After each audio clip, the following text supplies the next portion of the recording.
In Adobe Illustrator, select Rectangle Grid tool, then add details accordingly. After that, fill a stroke with black color and expand it. Keep your grid selected and make boxes fill with the help of Shape Builder tool.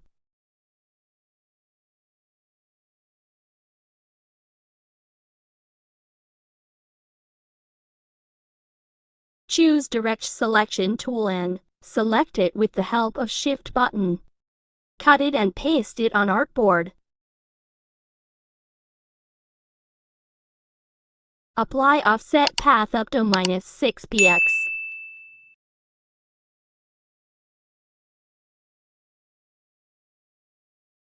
Okay, now fill it with desired colors.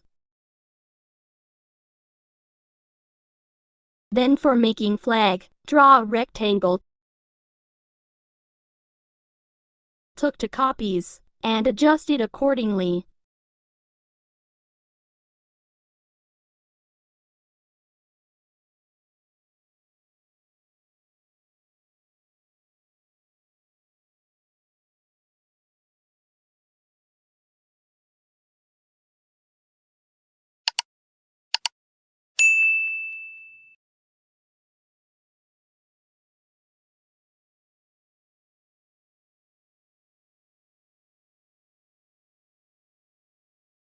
See how easy it is.